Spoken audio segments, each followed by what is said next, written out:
Coucou tout le monde, je suis très heureuse de vous retrouver aujourd'hui sur ma table de scrapbooking pour un petit tuto pour la mise en couleur d'un tampon de la boutique Coco Feeling. Donc j'avais envie de faire des petits tutos, c'est vrai, sur la colorisation. En ce moment je suis à fond sur la colorisation, notamment avec les crayons de couleur Polychromos et les Enacolor. Et je me suis dit qu'un petit tuto flash, ça pourrait vous faire plaisir. Surtout, j'ai eu quelques demandes en particulier pour la colorisation. Donc, je vais partir sur le tampon de la fleur qui vous est offert le pack comme un poème. Donc, en fait, c'est un tampon qui représente une super belle fleur avec un petit texte derrière et des petits feuillages. Donc, je vais vous proposer juste une petite mise en couleur au polychromos de cette superbe fleur qui viendra trouver sa place sur un mini album Coco Feeling que je suis en train de réaliser. Donc pour cela, je vais tout vous détailler parce que c'est vraiment un tuto technique que j'avais envie de vous proposer. Donc je vais tout vous expliquer. Donc pour le papier, là j'utilise, c'est du papier 300 grammes ultra blanc de la marque Florence qui est disponible donc dans la boutique Auberge des Loisirs et qui se propose en feuilles de 30 par 30. Donc là moi j'ai coupé dedans.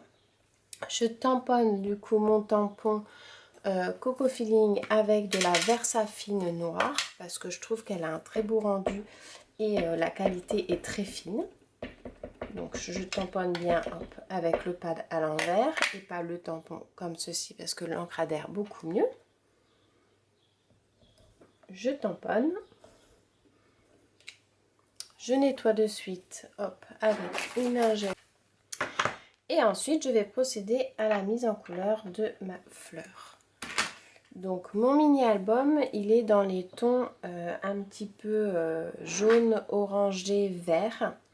Donc je vais faire la mise en couleur de cette fleur, voilà, dans les tons jaune orangé. Donc je vais partir en fait au niveau du cœur de ma fleur donc je vais prendre 3 crayons. Je vais partir sur ces deux-là et sur celui-là. Voilà, je trouve que ceux-là ils sont bien. Donc vous voyez, c'est des crayons que j'ai l'habitude d'utiliser parce que je vais vous montrer. Ils sont un petit peu plus petits que les autres. Donc c'est vrai que c'est 3 incontournables. Donc je vais vous dire les numéros. C'est le 108, 109 et 111. Ce sont des crayons que j'aime beaucoup parce que la pigmentation est très pigmentée au niveau des polychromos. Ils sont suffisamment gras pour faire un bon mélange. Et je trouve qu'ils adhèrent vraiment bien au papier. Il n'y a pas besoin d'appuyer beaucoup pour pouvoir avoir du crayon sur le papier. Et justement, quand vous appuyez un petit peu plus, ça vous permet de réussir des beaux dégradés, pardon, même avec un seul crayon. Hop, donc voilà. Donc là, je vais partir avec le cœur en plus foncé et plus clair sur les feuilles extérieures. Donc pour cela, donc déjà, première chose, il faut toujours que le crayon soit vraiment bien taillé. Ça, j'ai horreur d'avoir un crayon qui n'est pas bien taillé. Donc voilà, moi j'aime bien quand ils sont comme ça. Donc pour cela, j'utilise mon petit taille crayon à manivelle. Hop. 2 et 3. Donc vous voyez, ça permet d'avoir vraiment des mines super bien taillées. Et là, on peut vraiment aller dans le détail du tamponnage. Donc, le plus foncé entre les deux. J'aurais dit le premier. Ouais, c'est celui-là. Donc, je vais commencer donc par l'intérieur, le plus foncé. Et je vais faire à la racine, donc un peu plus foncé. Et après, je vais remonter en lâchant mon crayon. C'est-à-dire que je n'appuie presque pas et je reviens donc au centre pour bien appuyer par contre. Donc j'appuie bien sur cette partie-là. Et après, je remonte au fur et à mesure en lâchant mon crayon. Et je vais faire ça pour les 2-3 pétales du centre. Donc là, je vais faire bien foncer. Je relâche un peu. Bien foncer je relâche un peu. Donc là, hop, je vais un petit peu sur le bord. Bien foncer ici. Et là, je relâche. Pareil pour là-bas. Donc là, je vais faire du clair parce que le plus foncé sera vraiment sur cette partie-là de la fleur. Donc là, c'est du foncé. Je monte sur le côté un foncé. Et après, là, je relâche. Et je ne vais pas jusqu'au bout de la pétale. C'est-à-dire que je laisse un petit peu de blanc pour vraiment faire un dégradé, on va dire, en 3 couleurs. C'est-à-dire du orange foncé, moyen et blanc. Là, je fais du moyen. Et voilà. Donc ça, c'est le cœur de ma fleur. Je vais faire également celui-ci. Donc là, je fais du foncé là. Et je relâche tout de suite pour pouvoir faire juste du moyen avec du blanc. Mais j'insiste bien au tout début de ma pétale là. Vous voyez, ça permet de voir un petit... Allez, on va faire celle-ci également. Donc, foncé au départ, j'appuie. Alors, quand je dis j'appuie bien, c'est j'appuie normalement. C'est pas, j'appuie pas comme une acharnée. J'appuie et là, je relâche. Hop, un petit peu. Alors, vous voyez, je fais des petits ronds pour pas avoir de traits de crayon. Et vraiment pour que ça se mélange très facilement. Et je vais laisser le dessus de la pétale blanche. Alors là, en fait, ce que je vais faire, c'est que c'est l'extérieur de la pétale que l'on voit par rapport à la fleur. Donc là, je vais faire foncer ici. Et après, je remonte tout doucement, très légèrement. Ensuite, je vais faire celle-là également. Donc pareil, je vais faire foncer ici. Je fais des petits ronds, je relâche mon crayon et là je laisse blanc. Là je vais faire foncer ici ici également. Je relâche, je fais des petits ronds et je laisse la pointe blanche. Voilà. Ensuite je vais passer au deuxième, donc un petit peu plus clair. Donc pareil, je vais faire foncer au niveau de la racine de la pétale et je remonte en faisant des petits ronds. Et vraiment, je lève mon poignet, je caresse, j'effleure le papier, on va dire. Donc là, c'est pareil, j'appuie un petit peu plus. Et là, je relâche. Tout en laissant une petite partie blanche. Vous voyez, là, c'est blanc, là, c'est blanc. Donc, j'appuie. Et là, je relâche.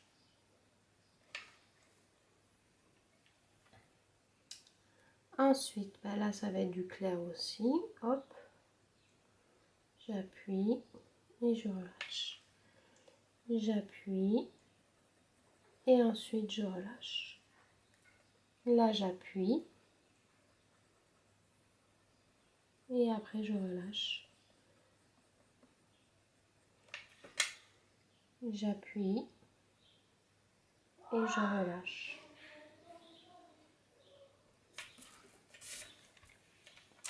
Alors j'aime bien tourner mon dessin au fur et à mesure pour garder vraiment l'axe de colorisation. Donc là pareil, j'appuie et ensuite je relâche, toujours en faisant des petits ronds.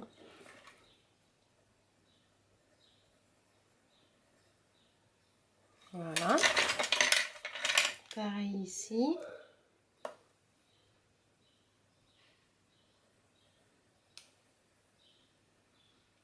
Et c'est vraiment le cœur, vous voyez, le cœur de la pétale, vraiment, où je fais vraiment plus foncé. Et après l'extrémité plus claire. Donc là, voilà, plus foncé au niveau du cœur. Et après, je relâche en faisant des petits ronds. Après, vous pouvez faire, par exemple, comme ça, c'est-à-dire vous faites foncer.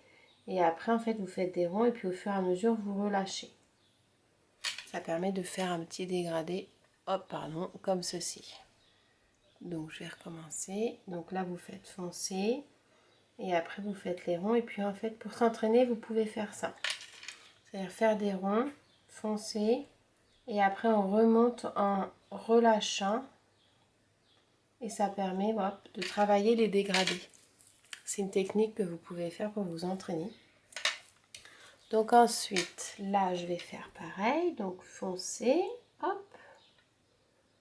Je fais les ronds et après, je relâche dans la hauteur.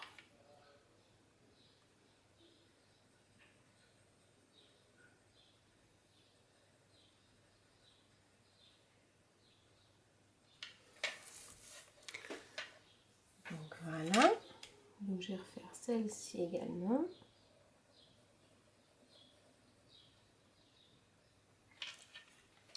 Celle-ci.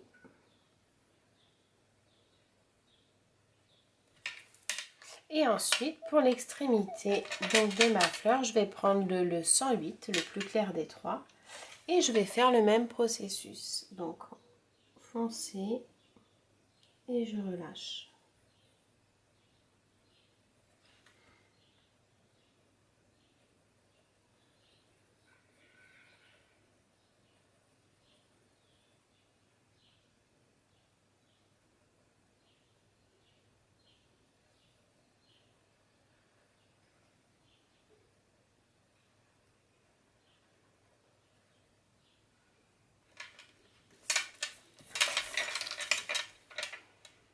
Donc j'appuie et hop, je relâche sur les extrémités.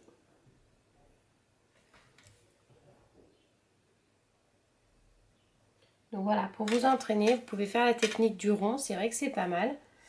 Et en fait, après, c'est plus on en fait, plus on y arrive.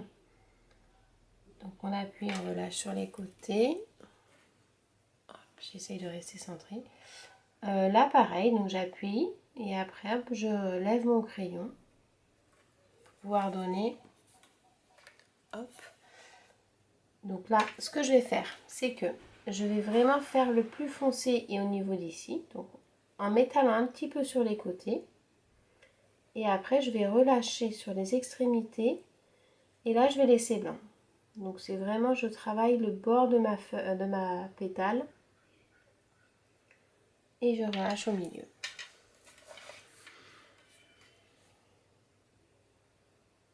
Je fais les côtés et là, je relâche.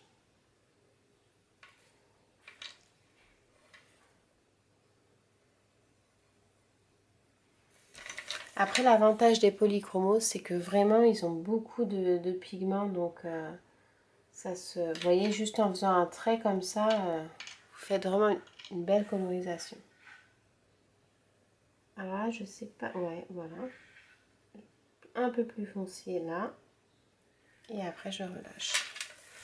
Donc, voilà la fleur mise en couleur. Donc là, il n'y a rien de particulier, hein. C'est juste du crayon. Et on a fait en fait les dégradés avec un seul et même crayon. Je n'ai pas utilisé plusieurs crayons pour faire mes dégradés. C'est uniquement avec la pression du crayon que vous vous exercez sur votre papier. Donc par exemple, voilà, je vais vous faire un dégradé. On va faire un dégradé. Je vais vous faire un dégradé seul. Donc, je vais peut-être mettre un peu plus grand. Voilà. Donc, vous appuyez et après on relâche tout doucement. Et voilà, en fait, voilà, ça c'est le polychromos. Ça vous permet de faire vraiment des dégradés tout seul avec un seul et même crayon. Après, si vous voulez en faire avec deux crayons, par exemple, on va prendre ces deux-là. On s'aperçoit que la teinte, elle est quand même assez prononcée au niveau de la différence, hein. C'est vraiment un orange et un jaune. Vous avez l'entre-deux qui est là.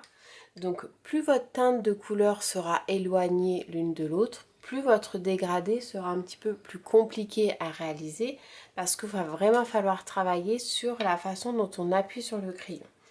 Donc si on part par exemple sur le orange et le jaune, bien que ça reste toujours dans les mêmes teintes de couleurs, ces deux-là, c'est pas comme si vous partez sur un bleu et un jaune, par exemple pour le dégradé, où là vous allez avoir une transition de vert pour pouvoir effectuer votre dégradé. Donc ce que vous faites, c'est que vous faites donc du foncé et vous levez pour avoir du plus clair. Ça, c'est la base de comme on a fait ici. Et avec celui-ci, en fait, vous allez partir au niveau du plus foncé du orange. Vous allez appuyer et vous allez remonter sur l'autre. en fait, vous allez les superposer. Superposer dans la partie où, en fait, vous allez avoir... Je vais vous faire un petit zoom. Vous allez avoir, en fait, 3 bandes. L'orange, le mixte des deux et le jaune. Donc, on appuie. On lève un petit peu. On prend l'autre. On appuie. On lève un petit peu. Et on dépasse sur l'autre. Et en fait, là, vous voyez, alors de près, vous voyez vraiment les 3 bandes. Et ce que vous allez faire, pour atténuer ces 3 bandes, vous allez jouer avec le crayon le plus clair. C'est-à-dire qu'il va falloir accentuer au niveau d'ici.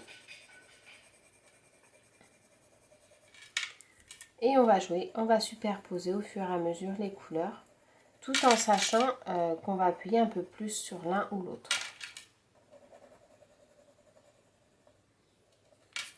Et voilà, là vous avez un dégradé, vous voyez, vous avez le orange un peu plus jaune et le jaune sur l'extérieur. Après, si vous voulez faire un dégradé, par exemple, sur du bleu et du jaune. Donc, on va faire, je teste en même temps parce que j'ai jamais trop fait ça. Mais voilà, donc on part sur quelque chose d'un peu plus foncé en appuyant. Alors après, si vous n'êtes pas quelqu'un qui appuie beaucoup sur vos crayons, vous pouvez tout simplement passer plus longtemps au même endroit pour pouvoir faire votre dégradé. Et après, si on veut tirer sur du jaune, donc on va passer par une transition de vert.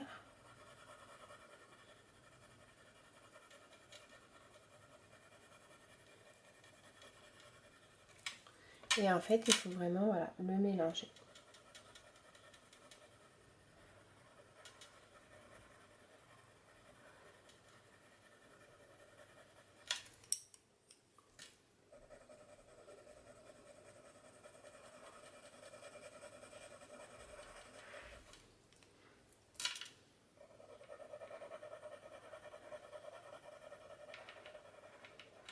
Il faut vraiment jouer avec la superposition des couleurs et l'intensité au niveau de la façon dont vous appuyez ou pas. Donc là, vous voyez le dégradé, il se fait... Alors, on voit un petit peu la démarcation. Si vous faites un dégradé, par exemple, comme ceci, où il y a vraiment 2 couleurs qui ne sont pas du tout dans la même gamme de couleurs, vous pouvez utiliser de l'essence minérale. Pardon. Je vais vous montrer comment je fais. Donc, soit vous avez les blenders. J'utilise plus trop le blender. C'est vrai que c'est en fait c'est un crayon blanc qui permet d'atténuer le mélange, de bien le mélanger tout du moins. L'avantage de l'essence minérale, je vais vous montrer. Donc là, vous voyez, j'ai le bidon qui est à la moitié. Ça doit faire... Attendez, hop, ça sera beaucoup mieux comme ça. Donc c'est PBO qui fait ça. Enfin, moi, je le prends chez PBO. C'est de l'essence minérale inodore. Comme ça, il n'y a pas d'odeur désagréable. Mon flacon, il est à la moitié. Il y a l'étiquette qui se défait. Ça doit faire 6 ans que je l'ai. Donc, vous en servez vraiment très très peu. Et ce que je fais, c'est que je l'utilise avec du coton-tige. Donc, je prends un petit coton-tige. Hop. Je mets mon essence dessus. Je le tourne sur le goulot comme ça pour enlever l'excédent. Je le referme. Et en fait, vous partez du plus clair. Hop. Du plus clair vers plus foncé. Pas besoin de passer 50 000 fois. Vous attendez, vous séchez. Et en fait, vous voyez, donc là, ça traverse pas parce que c'est du 300 mg, mais si vous prenez du papier fin, ça va traverser. Ça permet d'atténuer un petit peu les coups de crayon. Vous avez tout le pigment qui se retrouve sur le coton-tige, mais ça permet d'atténuer le coup de crayon. Alors, généralement, ça, je l'utilise quand il y a 2 couleurs très prononcées à faire en dégradé. Mais généralement, j'utilise très très rarement parce que après, voilà, j'arrive à jouer avec le crayon. C'est intéressant à utiliser quand vous avez vraiment 2 couleurs très différentes. Après, quand ça reste dans les mêmes teintes, comme le dégradé de orange vers le jaune, sincèrement, c'est dommage parce que ça cache un peu, vous voyez, je vais vous montrer, ça cache un peu le côté du crayon de couleur. Bien que là, alors je suis passée du plus foncé au plus clair. Si je repère comme ça. Après, vous voyez, vous pouvez vraiment, parce que vous avez tout le pigment aussi qui se retrouve sur votre coton-tige. Donc vous pouvez le faire, ça permet d'atténuer. Au début, c'est vrai qu'on va dire que ça dépanne bien pour réussir les dégradés correctement. Mais après, au fur et à mesure que vous maniez le crayon, vous en avez plus trop besoin. Mais ça, c'est pas mal. On s'en sert souvent, vous savez, quand on fait de la colorisation des visages avec des traits qui sont un petit peu plus marqués que d'autres, notamment dans les beiges roses. Ça permet vraiment de faire un fondu sur le visage et ça fait joli. Donc voilà, là c'était donc ma fleur est restée vraiment brute, hein, elle est toute simple. Après ce que je vais faire juste pour l'embellir, c'est que je vais mettre un petit peu de crayon doré. Comme ceci, pour pouvoir lui donner un petit peu un côté un peu brillant pour mettre dans mon mini album. Donc j'utilise les Uniball Signaux et je vais faire en fait juste le trait qu'il y a aux extrémités de certaines pétales pour donner un petit côté brillant et pour faire une jolie finition. Parce que comme c'est le revers un petit peu de la pétale qu'on voit, ça permet de... Je vais pas le faire jaune ni orange parce que c'est une autre côté de la pétale et je trouve que ça rend bien. Hop. Comme ceci. Et du coup, voilà. La voilà terminée.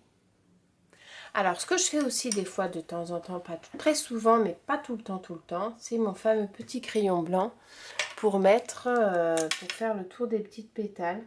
Alors, généralement, je m'en sers pour donner de la luminosité. Comme là, j'ai laissé du blanc, en fait, je vais l'accentuer un petit peu avec mon stylo blanc, mais c'était pas forcément nécessaire. Moi, je l'utilise vraiment si, par exemple, la pétale, je l'aurais coloriée jusqu'au bout, que j'aurais tout colorié en jaune ou orange, ça m'aurait permis de casser en fait la couleur avec du blanc. Mais là voilà, celle-là je vais la laisser comme ça. Du coup je vais la détourer et je vais pouvoir la glisser sur mon prochain mini album que vous pourrez découvrir du coup en tuto sur ma chaîne YouTube. Je sais pas quand parce que je sais pas quand est-ce qu'il sortira, mais voilà, c'était un mini album que je vais réaliser avec toute la collection comme un poème de Coco Feeling. Et c'est que du bonheur. Donc voilà.